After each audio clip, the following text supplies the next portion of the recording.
So, if you wanted a title for my story tonight, well, it's Mine, Yours and Ours, Story of Lockdown, Resilience and Hope.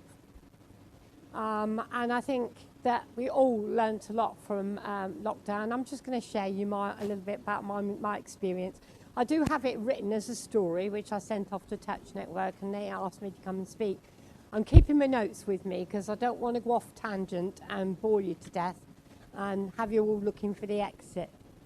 So if you don't mind me having my notes. So lockdown did affect me in quite a number of ways, as it did all of us, I think.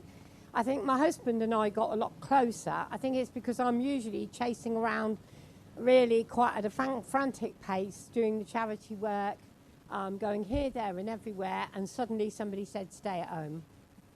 And so everything had to come to a stop. And we actually spent a lot of time with each other. We got closer to each other, and I think we spent more time in conversation.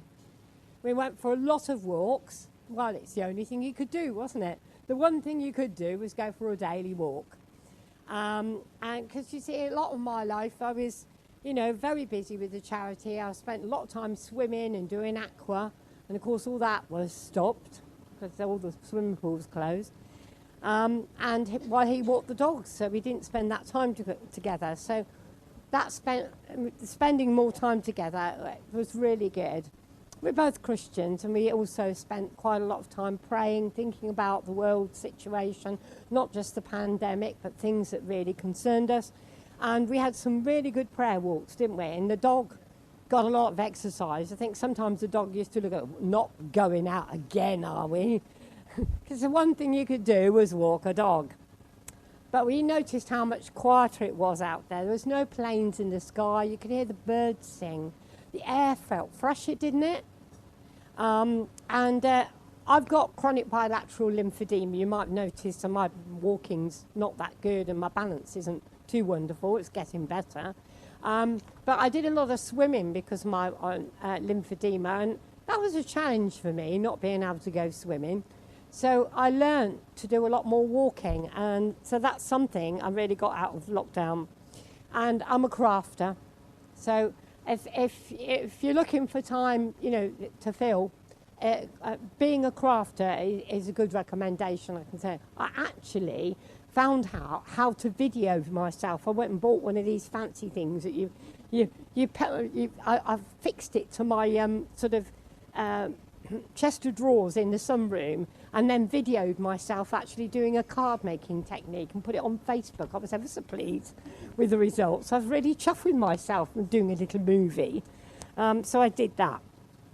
And I spent a lot of time painting and drawing. I love my art. So I think it's good to have hobbies.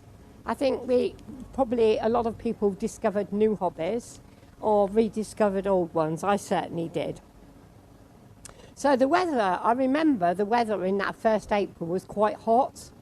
And before I had my disability and before I had the problems that I developed later, I used to love my garden.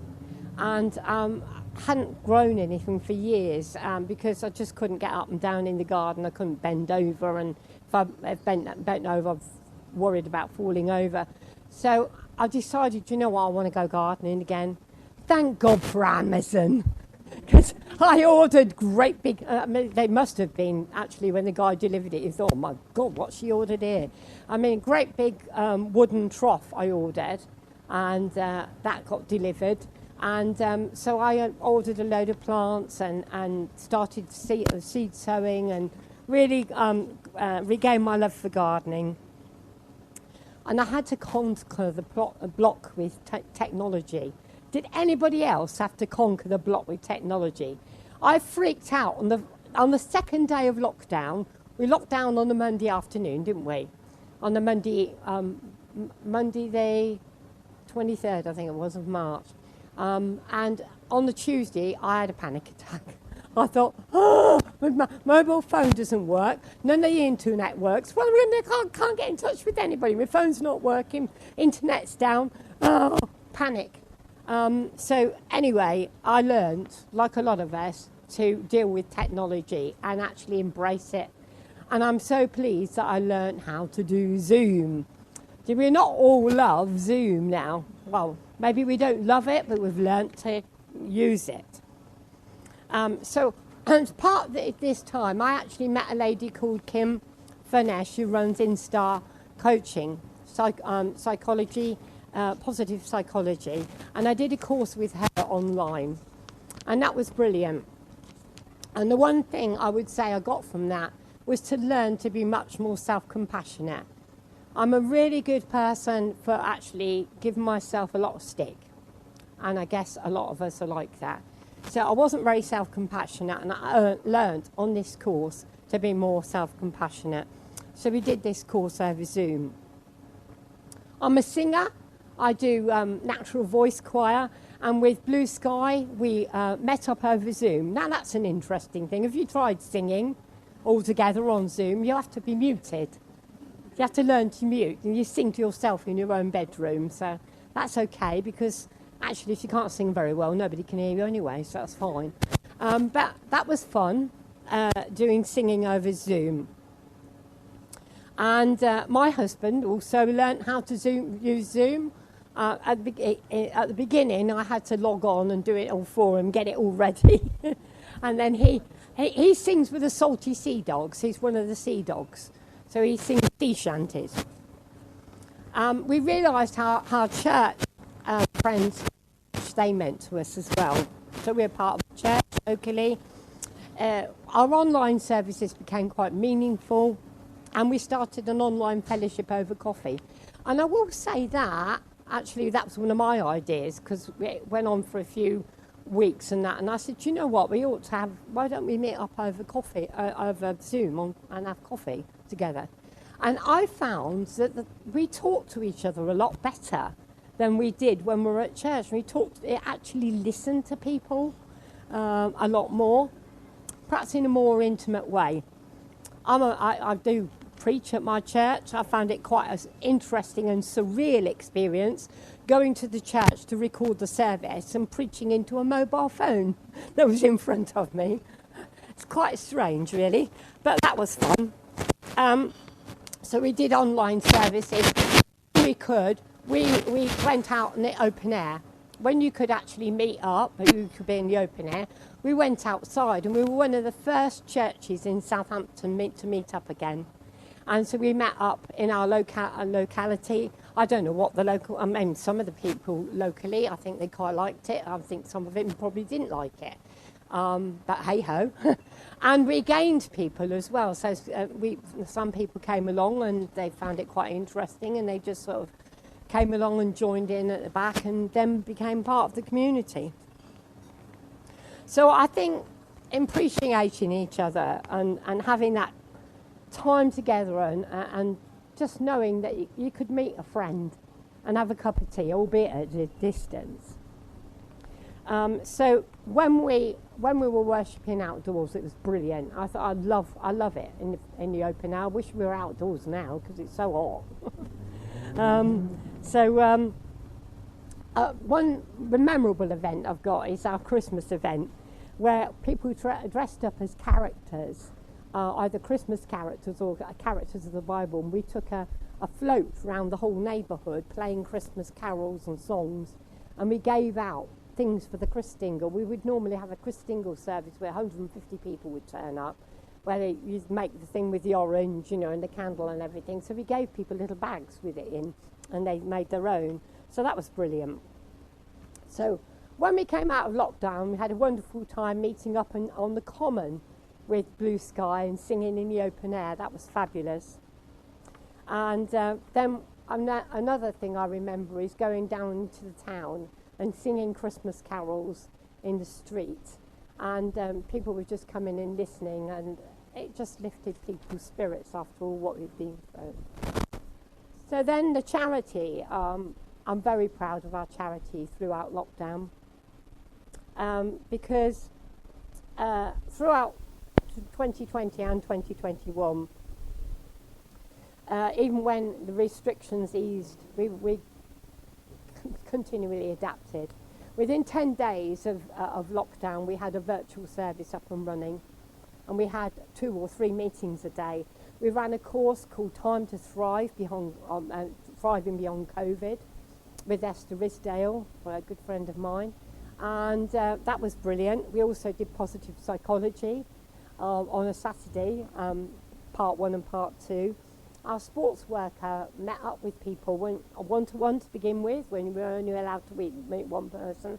So she'd meet one person for a walk or one person for a cycle ride. Then it was 6, so that some of them would get together and they'd go out for a cycle ride or a walk. And then we were allowed to have support meetings again, because the kind of work we do, we run a mental health project. So you were allowed to meet, but you could have up to 15 people. So we adapted our services and ran a shortened wellbeing hub, and we had a theme often, and we'd have a quiz and we'd have a theme. So one day we'd have a theme of water, and the quiz would be all about water, and then we'd talk about how water is beneficial for your life, and we'd talk about the health benefits of water. So nice themes like that. So, and throughout lockdown as well, we managed to get some funding through the National Lottery COVID-19 support, and we started 2 brand new services during that time. So we started our Hope project on a Saturday night, which is a pre-crisis support, and our Space project. Now, I'm very proud of my mnemonic for Space. It's suicide prevention, awareness, connection and education. So our Space project on a Sunday was running last year from May, and we ran it for 6-7 months, and it's just running again. We're halfway through again. We got some new funding through the Rose Patterson Trust, so we're running it again this year. So that was brilliant. I'm privileged to have been a person that has intervened with people who have found that the lockdown experience was very difficult. And there were people that we had to be a lifeline to. Let's face it, it was tough for a lot of people. And especially anybody with mental health issues has exacerbated a lot of problems. So it was about being there for folk. And there was times when I just dropped everything just to go and meet with somebody. So it's had an adverse effect, COVID, on mental health, and some of our members still struggle. People are worried about meeting up still. However, I'm proud of some of our members who've really found that personal resilience and strength that they didn't know they had. We've noticed a real change in people. Some people have got very fit and they've done lots of walking, and it's really positive in the main. I've seen people really grow through the difficulties. We suffered as a charity. We lost some £5,000 through cancelled fundraising events, and we nearly ran out of money, literally. I had to give notice to all our staff. We had no money at all. And then one of our members very kindly gave us some money to tide us over. And because of that, we had another group, a charity that we'd never heard of before, said we'd like to help you. And I thought, oh, well, great, thinking, £5,000 would come in handy. And they gave us £20,000 unrestricted funding. I was just amazed and very humbled by that somebody would believe in our cause enough to do that. But both in our charity and our community, we've realised that people need to learn to reconnect.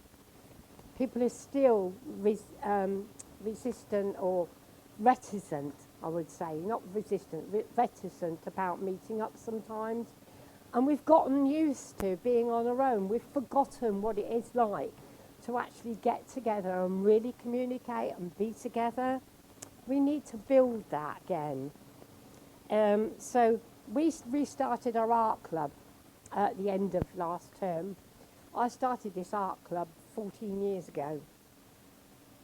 And so we've started it again. Now, I must say, I'm ever so pleased to tell you that 2 or 3 weeks ago, I had 5 new ladies all turn up, and they're all deadly enthusiastic, and that's great, because what I do is open the cupboard And I lift a few things out of the way and I said, go on, help yourself. And they all help themselves and they say exactly what they'd like to do, which is lovely.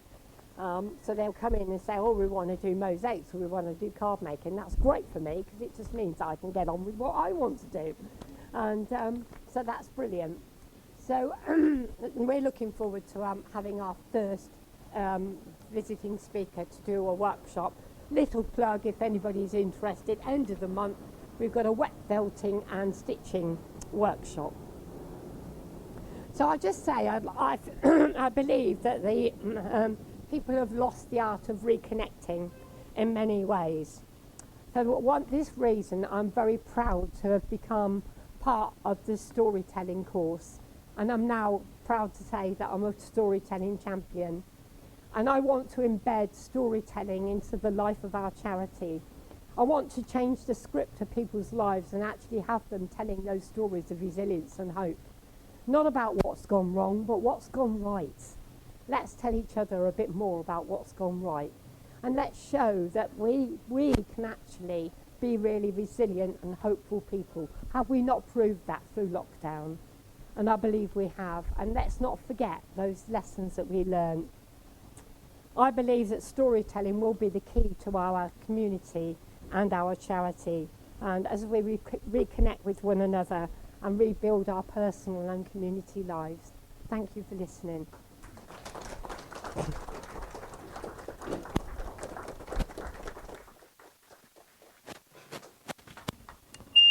Thank you, Frances. Oh, sorry, feedback. Can you hear me okay? Great. Thank you, Frances. That was brilliant. I do have a special badge for you as a storytelling champion. So I'm not going to ask you to get up again, but I'm going to give you that. So that's your storytelling badge. Thank you very much. Round of applause. Thank you. Wonderful. That was lovely to hear. Yeah, some lovely things in there. How about giving ourselves less stick and more compassion? That's a good one, isn't it? That's something I'm going to take away. Yeah, and it has been fascinating to notice a change in people over lockdown. And yeah, I too loved how no planes in the sky and the bird song was like wonderful. But thank you. And if you do want to find out more about Frances's project, it's Creative Options. And is it creativeoptions.org? creative-options.org. Check it out. Wonderful local charity. Thank you very much. Okay, so what we're going to do now is we are going to take a break. We're going to take about 20 minutes. And then we're going to come back and we're going to have Lorraine give us her story. So in the meantime, if you do want to come and talk to any of the storytellers, then I think they're okay. I don't think they bite. They didn't bite earlier when I was chatting to them. Very friendly, very friendly. And do feel free to mingle. Maybe make a new friend, get yourself a drink, enjoy yourself, and we'll see you back here in about 20 minutes. Great, thank you. Is that okay? Is that okay? I'm getting gestures.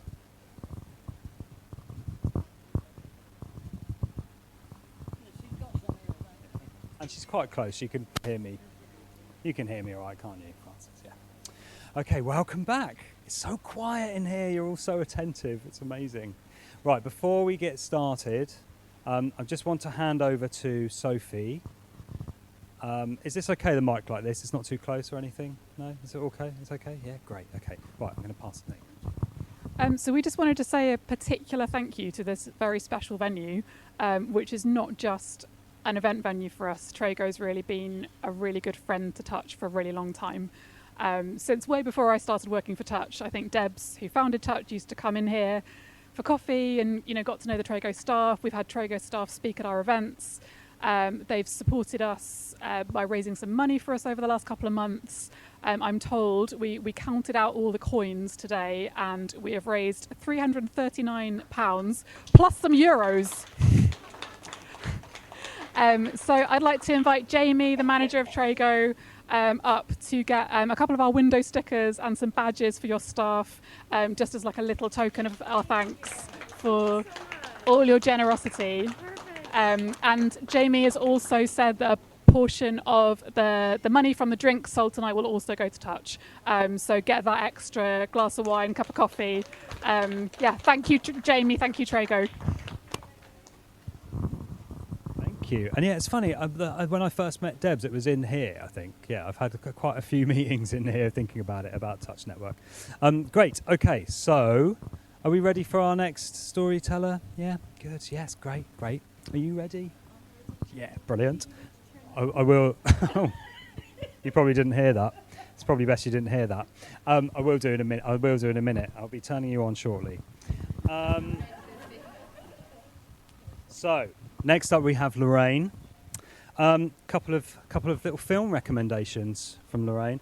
The Sessions, which is on Prime, Amazon Prime. That's a good one. Apparently, basketball player with it's not basketball. American football. That's the second one. Ignore. Okay, right. I'm not doing a very good job here, but The Sessions and The Blind Side, which is on Netflix. So you've got a choice there of streaming platforms. Right, Lorraine is looking forward later this year to hosting a virtual international disability and sex festival. You don't have to Google that. Instead, because you don't know what you're going to find. Instead, go to loveabilities.org. Okay, you can find out more about that. That's right, isn't it? Yeah, good. I'm doing well. Right, and Lorraine's top tip for keeping cool in this warm weather is a fan, open the window, and get someone like Mike, that's Mike over there, to supply ice creams regularly, okay? So I'll be handing out Mike's phone number and email address at the end.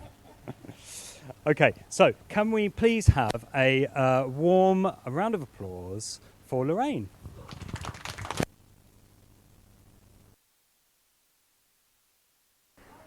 I am now officially turned on. Thank you for having me here today. A few months ago, I happened across some information about this lovely organisation, and they very foolishly had said on their website, you know, if you feel you've got a story to tell, do contact us. And that's exactly what I did. And ended up writing my story, and it got put on the website. And then through conversation, it was like, well, do you fancy coming to one of our events and actually telling your story in person? And I said, yeah, that would be cool. Let's do that. And here I am. Right, who am I?